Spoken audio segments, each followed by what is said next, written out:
So our first speaker today is Ed Smith, a renowned thinker on sport and leadership.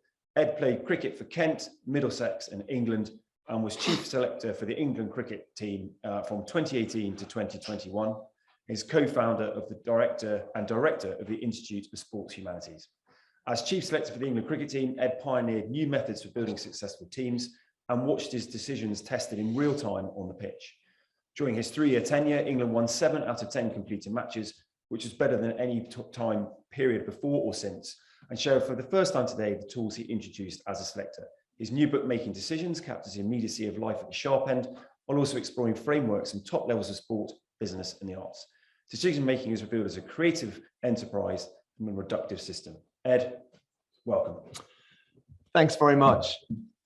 Morning, everyone. It's lovely to be here. Whenever I drive through the gates at Sandhurst, I always have a special feeling because I know I'm going to learn so much during the day. And already just hearing those 2 sets of remarks, I'm already thinking how much overlap there is between my own world, which has been mainly sport and some academia and writing, and the military and the frameworks you use here. And I'm also conscious of things that I'm arriving at very recently have been embodied in this institution here for so many years. So as a relative newcomer and with due humility, I'm going to try and share a few frameworks that I found useful when I was selecting the England cricket team.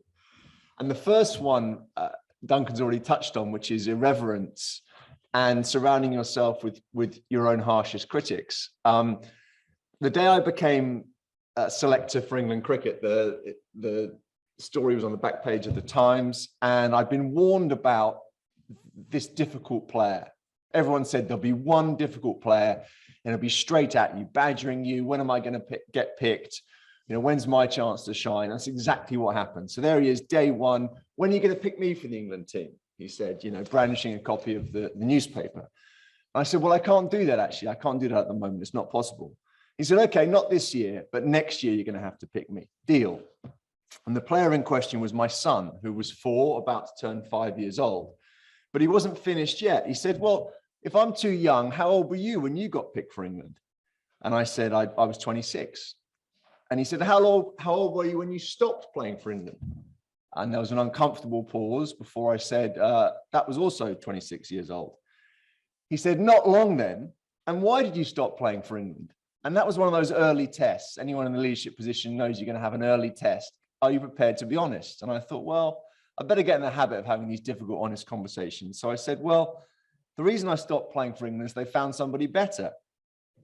A few weeks later, unfortunately, he'd remembered this story, and we were buying coffee before a test match in Nottingham. And my then 5-year-old son went up to the barista and said, that's my dad over there. He used to play cricket for England. And I'm ashamed to admit this sort of pride washed over me, and I smiled involuntarily at my young son telling this person in Starbucks that I played for England, before I came crashing down to earth when he said, yeah, he used to play for England, but very quickly they found somebody better. And that was pretty much a crash course in some of the lessons I was going to find useful in dealing with other players in England, which is that people are going to be unhappy, and you're going to have to used to getting a lot of feedback, not always constructive, and you're going to be tested in terms of your ability to deal with people who aren't happy about the decisions you're making. The wider point, I think, and turning to a serious lesson, is that we all know that there's a balance to strike between confidence and avoiding groupthink and insulating yourself from challenge. And how do we protect ourselves against that problem, the latter problem?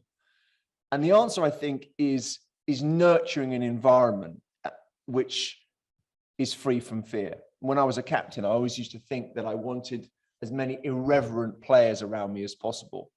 And I tried to encourage the newest people to come into the team to take the forefront when it came to taking the mickey out of me and to expressing ideas strongly, so that there was a less hierarchical structure in the playing team. Because I think it's the way people feel, which is always difficult to quantify and to know, but obviously there's a real engagement with people's feelings, which is not always present when they're doing sort of compliance or professional duties. How they feel will determine actually what they do. And can you role model as a leader the qualities you want to inspire in others?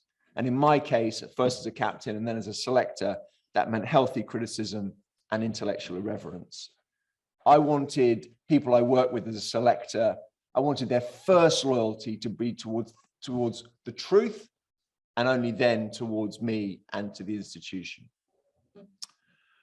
One of my favorite stories about leadership full stop actually comes from this place, and it's in Langley Sharp's brilliant book, The Habit of Excellence. And a former head of Sandhurst used to ask the winners of the Sandhurst Sword of Honour the same question: what have you learned of leadership? And he rated the following answer as the best he ever received. And it goes like this: to sacrifice control in order to gain command.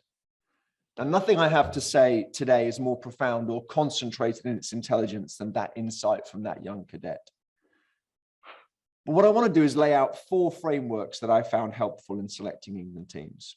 And they make the basis of my book, Making Decisions, which comes out in September, published by HarperCollins. And the subtitle gives away what the book's about: putting the human back in the machine. Point 1, vision, which everyone talks about, is actually about history.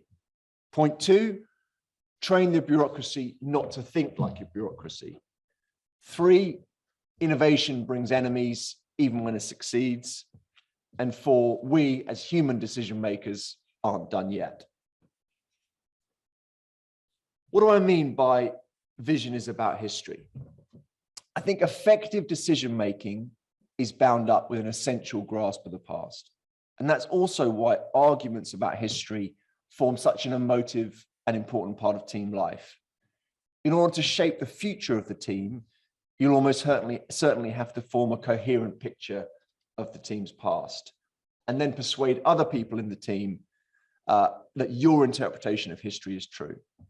And here, of course, history encounters psychology, because most players, employees, whatever team member you're thinking about, construct their own versions of history, usually to suit their own narratives and capabilities.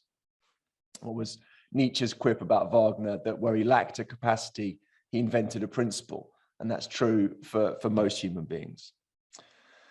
And I think history is vital to that other magic ingredient, vision. Vision is extremely difficult without a perceptive reading of the past. Only then can good thinking be harnessed into a compelling vision of the future. And I think it's when leaders begin to misinterpret the past that the team's likely to lose direction. And the same point applies to business or to any group of people loosely associated with a team. For me, one complexity when I started as England selector was that the England cricket doesn't have one team, it has 3: the test team, the one-day team, and the T20 team. So I'd have to understand each of those 3 teams and then work out how they all fitted together. And they were all at very different points. The ODI team was flying high and about to have the definitive challenge of the World Cup. The T20 team was very talented, but hadn't quite reached full capacity, and the test team was struggling. In tests, in the previous 3 years, England had played 42, lost 20, and won just 16. And in terms of win-loss percentage, no other major nation was doing as badly as we were. Now, there's just a little particular bit about cricket before we get on to the wider point, which is that we tried so many different batsmen in that period before I came in. And of the last 8 batsmen that had been picked, the mean average was 24. So basically, they had eight people in a row who couldn't stay in the team. But here's the point about history. I knew they'd been selected by very sensible, good judges on the old selection panel. I knew enough history, in other words, to know that there wasn't going to be a magic wand that could be waved and magic into existence dozens and dozens of world-class, brilliant batsmen who were going to average 50 in Test cricket. That wasn't going to happen. And I had to have the humility to live in the real world and to understand that even the best analysis can't find people who don't exist. So was there another approach? Could we have a more imaginative way of getting around the problem rather than just banging up against it head on? And I thought there was. What did we have? And here I tried to use an analogy from golf about play the ball where it lies. We didn't have loads and loads of world-class batsmen to select, but we did have world-class all-rounders. Ben Stokes, Chris Wokes, Joss Butler, Johnny Bairstow, who were good at more than one just thing. Could we find room for more of these people in the team and less specialists? So my first week in the job, I began asking everyone the same question. If you were captain of the opposition, India or Pakistan, who were playing that summer in 2014, what would you least like to see coming out of the pavilion? Who would you least like to see coming out of the pavilion when England lost a wicket? Any of these young players or experienced players who we're talking about under discussion who are specialist batsmen, very similar to the 8 who've tried and failed? Or would you be more worried about seeing Jos Buttler coming out of the pavilion? Well, the reaction to that question taught me a lot about bureaucracies, because there were lots of ums and ahs and awkward silences, and it would be a bit difficult, and that would be a bit awkward, because what would that say about our system? What would it say about the players waiting in the wings, and he's actually at the IPL at the moment, all these questions. It was a classic bureaucratic reflex. It could all be boiled down to one impulse. Wasn't there anything we could do that was less controversial? And that's what brings me to my second point. How can we train the bureaucracy not to think like a bureaucracy? How can we encourage institutions to resist thinking too much like institutions? How can we fight against the risk-averse tendencies that exist in any large organization? Because most teams de facto are bureaucracies, including the wider team I was in. The cricket department at England is 50+ people, analysts, doctors, trainers, physios, coaches, selectors, all the rest. There's a whole England cricket machine, if you like, and that's usually the case. Now, organizational machines take on their own needs and habits, principally, if we're honest, what suits the machine. And that's the second meaning of the word machine in the book's subtitle. So first, I argue we need to remember the value of human judgment set against machine learning and algorithms. And secondly, now using the word machine metaphorically, we need to emphasize the human dimension within the machine-like structures of the working world. Because while the machine can be good at helping leaders to achieve things, if it agrees with you, the machine can also be effective at stopping you doing things. And even though the machine was notionally designed by human beings to serve their ends, the machine ends up being one of the principal factors most in need of managing and directing. The greater the number of limbs, the harder it is to move forward quickly and in a straight line. Put simply, how can leaders resist the slide into bureaucratic inertia? Well, as a selector, I very quickly tired of conversations that went along these lines. Well, I guess we aren't going to do this, so I suppose we could do that. That needed to be stopped straight away. As a counter move, I framed the question like this. What would you do when I was talking to someone, whether it was a coach or a player in a leadership position or a selector or a scout? What would you do if you were the sole decision maker? And the question was designed to stop people answering with compromise already priced in. First, what do you think? What do you really think? What would you do? And then we'll deal with reconciling all those different sources of information and necessary compromise. I think it's only when you've got people thinking with maximal independence and autonomy that you can begin to get into the difficult bit of bringing it all together. Because people think and bureaucracies block. And that's why people are better at problem solving than bureaucracies. So to return to my cricketing story, we did select Jos Buttler and another wild card, a 19-year-old called Sam Curran. Buttler was man of the match on return. Curran was man of the series against the world top ranked team in India, and England won 8 of the next 9 test matches. If you're going to do things differently, and this is my third point, any innovation will require a lot of resilience. There's a great line from Michael Lewis, who wrote Moneyball and lots of other excellent books, sometimes about sport. And it goes like this. The greatest offense a club member can commit is not ineptitude, but disloyalty. Now, what Lewis means there is that the form of this unforgivable disloyalty is philosophical, strategic, rather than personal. The club, which you might think of as a guild or an establishment, doesn't like disloyalty to its opinions, especially convenient and conventional opinions. There's a way things have always been done before, and that suits insiders all too well. Collectively, whether we're talking about cricket or football or any other sphere of activity which has sort of hierarchical ordering of big name winners and high achievers. Collectively, this manifests itself usually as implacable conservatism, which in turn brings extra risks for anyone who's trying out new ideas. I was thinking to myself the other day that almost every significant step forward in the evolution of sport has been met with the same response, that they're reinventing the wheel, they're too clever by half, which I've always found a comic formulation as would it be better if you were less clever, or that they're overcomplicating a simple game. These are the standard accusations made against people who try new things. But nearly every successful dynasty actually begins by challenging convention. Daryl Morey, who was GM at the Houston Rockets in the NBA, inspired a revolution in basketball with an incredibly simple question. Suppose we increase the number of shots we take that are for 3 points rather than for 2. They became the first team ever to make more of their shots 3-pointers than 2, more than half. Now, everyone criticized them and everyone then copied them. People definitely thought we were nuts and ruining basketball, one of his employees reflected, and now it's the most widely accepted way to play.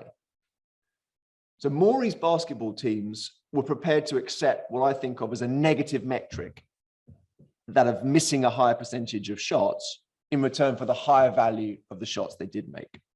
And that concept of accepting a negative metric, which the poker player Casper Berry talks about, is very interesting when you look at the history of innovation in sport. Football teams, Ajax and Holland, famously in the 1970s, accepted a different negative metric. They were prepared to live with less specialization across positions, less specialists. Of course, we know about it from the flip side, the positive side, and this became the revolution known as total football. But it starts again with an incredibly simple question from Cruyff and coach Rinus Michels. Shouldn't we have fewer players who can only do one thing, head the ball, hoof the ball, tackle, stand in a defensive position, and instead have more players who are all skillful, all adaptable? Ajax and Holland show how, by switching positions constantly throughout the match, hence expanding creative opportunity, what we now think of as total football. So what started out as a single insight becomes a permanent and fundamental shift within the game, from the individual to the collective. Another innovation in sport, which also actually inspired by Cruyff. Between 2008 and 2012, Spain won 2 Euros and 1 World Cup, a hat trick of major trophies. And Spain achieved this, in some instances, without playing a striker. Now, normally we all know the striker is the most famous person on the pitch, but Spain opted not to have one at all. And this system, the false nine, was ridiculed right up to the final of the third of those big tournament successes. And I remember listening to famous English pundits routinely wondering with a tone of baffled exasperation how good Spain could really be if only they'd pick a big, strong lad up front to bang the goals in. In the final against Italy, Spain win 4-1, making you wonder just how many goals is enough to make the point. Quite simply, innovation in sport is one of the most impolite things you can do. And for that reason, wherever new ideas are attempted, a backlash is guaranteed. The same point applies in business, education, the arts, not just sport. And as a consequence, while innovation begins with clarity of perception, a single insight, an answer to a brave question, it stands or falls on courage and resilience, the bravery to keep doing it. Which leads me to my last point, that humans aren't done yet. You probably all know that a single computer is better at chess than any human, ever since Deep Blue beat Garry Kasparov in 1997. And the board game Go went the same way with the triumph of DeepMind in 2016. In that context, board games, all games, prompt an uncomfortable question. Is human intelligence becoming increasingly irrelevant? And are we entering an era of diminishing self-determinism, a kind of depressing reverse renaissance, with the machine cast as our new god and master? In this context, the trajectory, even survival of human judgment as a concept applies to every area of modern life. I remember being asked after one England game in Melbourne by an investor who was sitting in his house overlooking the MCG, and he said, "How much longer, Ed, until the selection of England teams is done entirely by an algorithm? Difficult question, interesting question. And I said in reply that at that moment, I thought England did gain a performance edge from the use of data and input from algorithms. Self-teaching computers, unlike humans, look at everything and without preconceptions. But I'd found that the best decisions flow from the skillful blend of differing kinds of intelligence, from algorithms to creative intuition.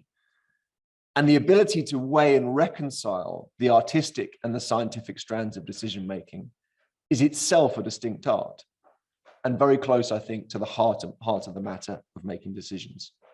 You have to work out what humans are good at and what algorithms are good at. And no one can tell you exactly how to make those assessments about who or what to listen to and when. But you can, and this returns to the heart of the book, with the right frameworks, think better about how you're going to approach decisions. And here I'd like to use an analogy from cricket.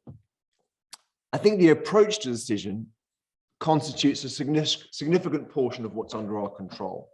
And it's a bit like a batsman hitting a cricket ball. The final connection, whether the shot is pure and clean, depends on readiness, movement, and trust long before the strike of the bat on the ball. A decision maker, too, off the field, seeks to arrive in sync and rhythm with the demands of the moment. Well positioned, well armed, combining narrow focus and wider awareness. My time as selector was a fascinating moment to be a decision maker at the cusp of an increasingly data-rich world. And our overall approach rested on the coexistence of two different forms of independence. First, being prepared to arrive at judgments perceived as left field, embracing independence from conventional preconceptions, which we spoke about earlier. Second, we didn't go along with the rationalist belief or hope in some quarters that human beings are increasingly irrelevant and that judgments are no better than biases with convenient narratives attached. I've never believed that decision-making should or could be recast as a discipline within the natural science. Put differently, I think it's by being more human, not less human, that provides protection against becoming irrelevant. The more we understand what machines can do, the more it shines a light on the special qualities of human intelligence: imagination, analogy, connections. In the selection of England teams, going back to my 3 years, I took valuable lessons not only from football and American sports, but also from investment, from history, from this place, from the military, and from the arts. How did it go? Well, we played 116 matches, won 71, lost 36, with 9 no results. We won the ODI World Cup in 2019, T20 and the ODI teams reached #1 in the world, and the test team peaked at 2. But the individual profile of the players we selected to do those things varied enormously. We picked 3 test players aged 20 or younger, which had never been done before.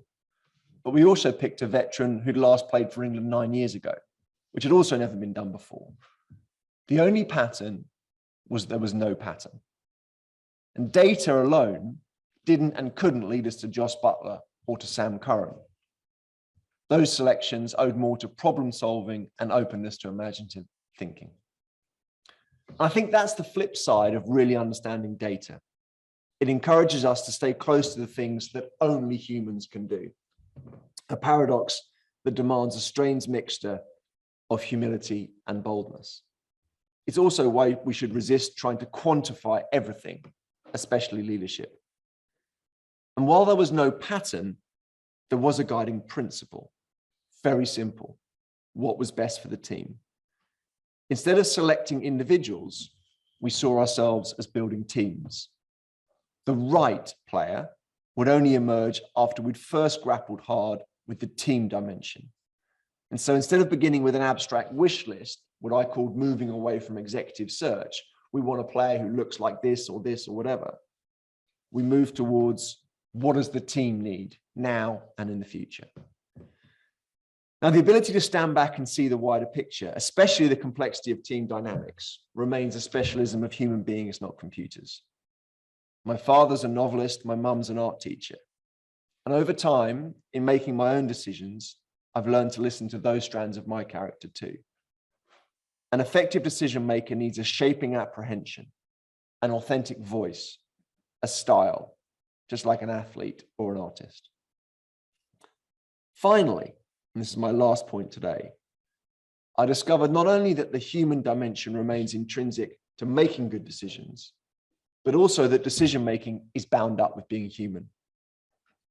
Kasparov, who lost that famous chess match to the computer, put it like this: anything that we know how we do, machines will do better. Now, the key element of this phrase is that we know how we do, because we do many things without knowing exactly how we do them. What, of course, he's talking about there is intuition. And this premium on intuition is even more true in cricket, which, like life, is not a bounded board game of perfect information, like chess. The game of real life contains threads that are inherently unpredictable, incalculable, and open to chance, human to the core. So instead of paraphrasing an algorithm, we have to add value to it for the good of our decisions and for our fulfillment as human beings. And so finally, not only must we make decisions, but decisions also make us. Thank you. Ed, thank you very much. Absolutely fascinating insight into a whole raft of areas, from the role of a selector to the individual aims and desires of a professional sports person within a team environment. We'll come back with lots of questions, and please, for those of you who are commenting, there's some fantastic comments coming in, both challenging but also echoing what Ed's just talked about, both from a sports person's perspective, but also someone who is building or built teams, and also how we use and the dynamic between both the human performance aspect and the human mind, and whether or not that can be overlaid or enabled by deep big data, deep mining. Artificial intelligence is a big debate we've already had here at the Academy. But Ed, fantastic start to the day, really insightful, and some fascinating views on those who are merely casual observers on what the life is of an international sportsman, all the way through to those who are actively engaged with building, selecting, and restructuring teams and organizations. Ed, thank you so much.